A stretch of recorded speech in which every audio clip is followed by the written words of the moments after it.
Tonight, we're stepping into a world where a woman could be turned away from a table simply because she showed up without a man, asked for the wrong thing on the menu, or committed the unforgivable crime of paying her own bill. We are talking about the unspoken etiquette rules women had to follow in 1950s American restaurants.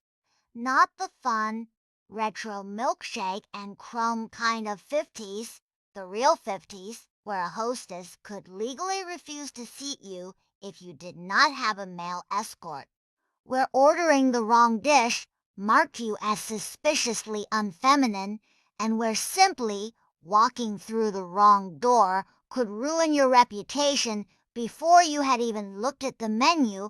In the 1950s, a woman walking into a restaurant alone was not just unusual.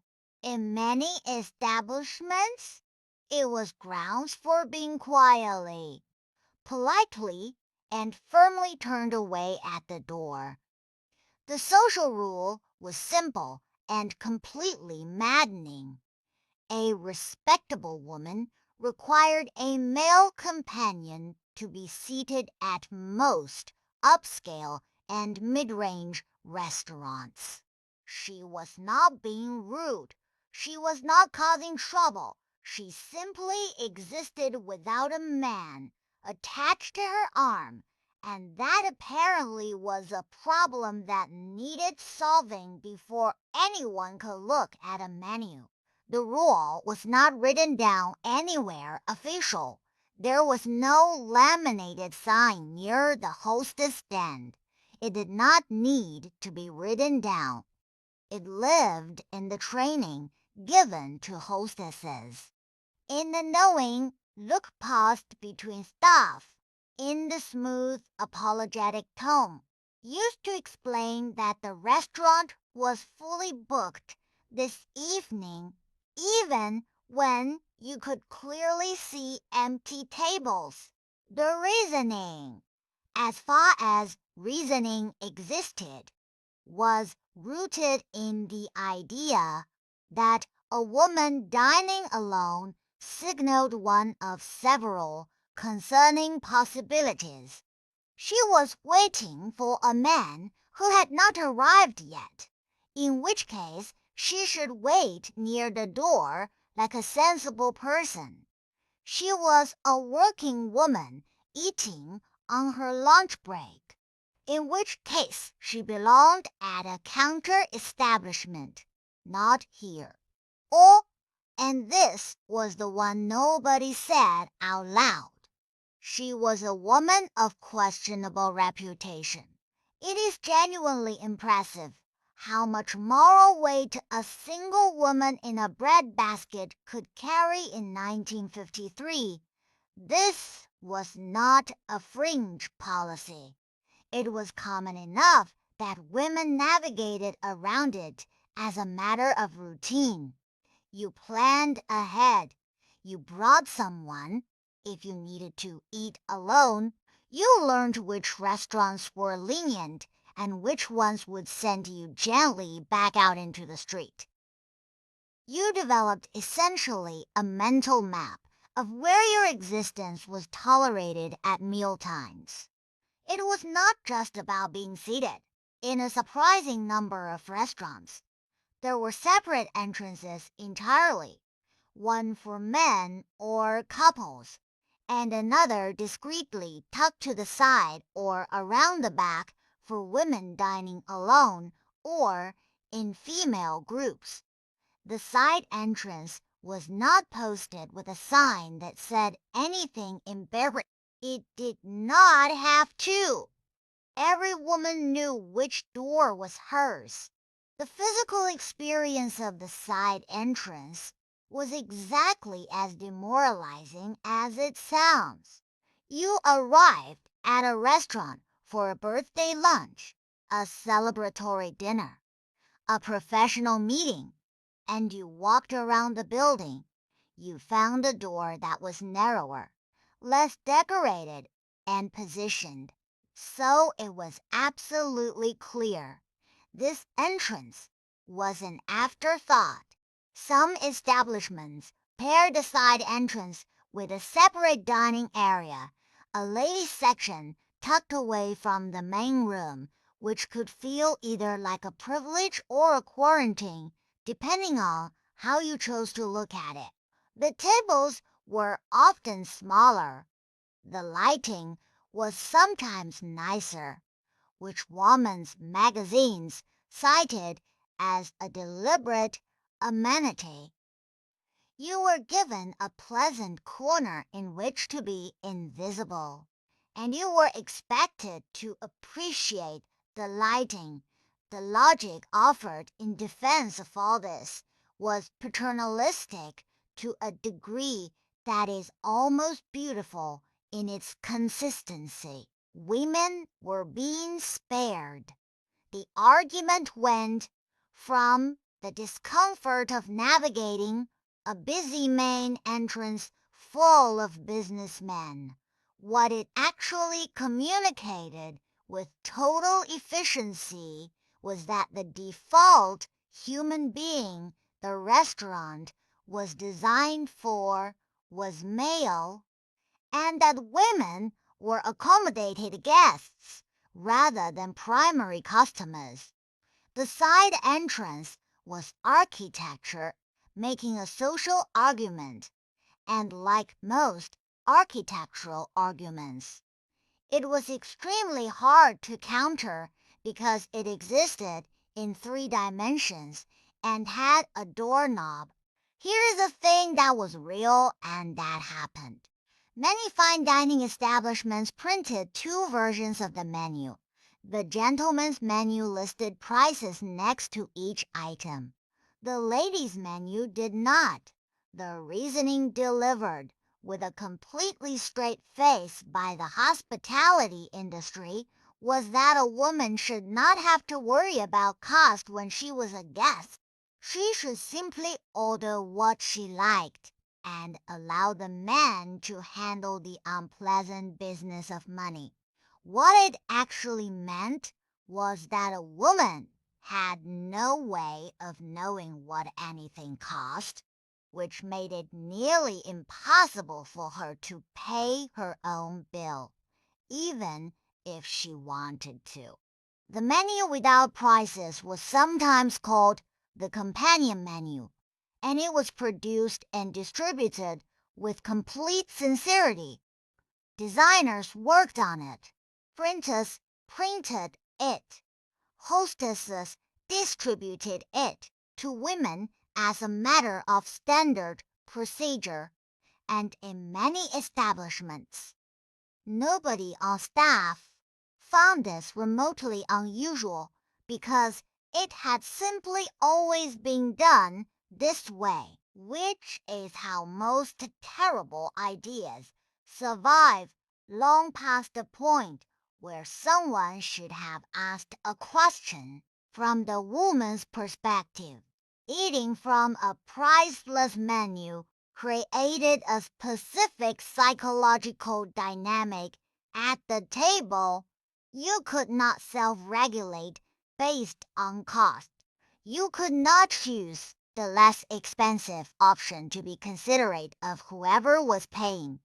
You could not know whether the dish you were drawn to was $5 or 15.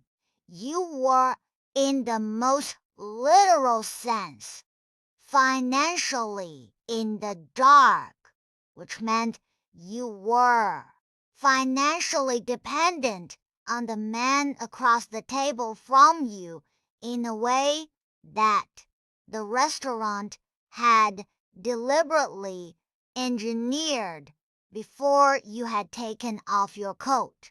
Women who were paying for their own meals, widows, professional women, women on dates where they would agree to split the cost, had to either ask what things cost, which was considered embarrassing, or ask the waiter directly, which was considered even more so.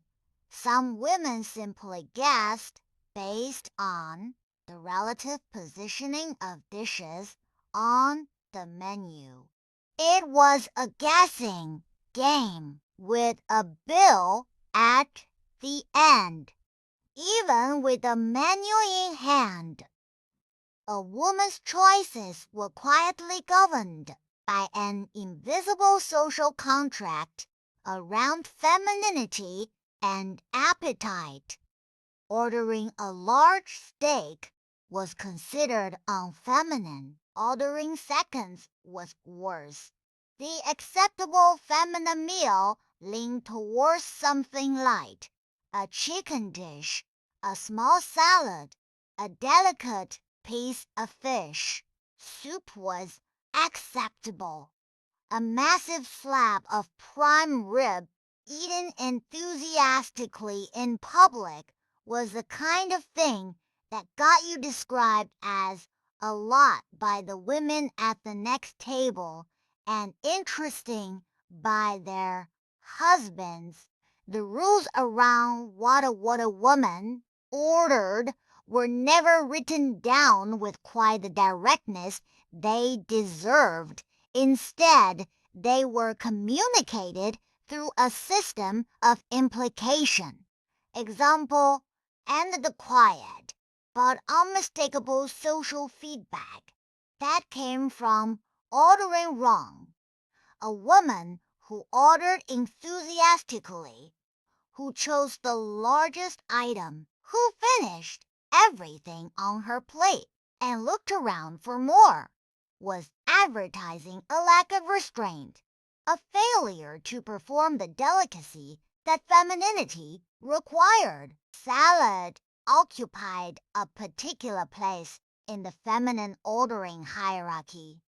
A woman ordering a salad as her main course was making a socially correct choice, even if she was genuinely hungry. The salad communicated that you were watching your figure, which you were supposed to be doing, and that you were not going to be a burden on the kitchen or the waiter or anyone else at the table. The salad was compliance served on a plate with a light vinaigrette. What was a woman actually not supposed to order? Anything served on the bone primarily. Anything that required significant physical effort to eat. Lobster, for all its glamour, was considered a minefield. Ribs were out entirely.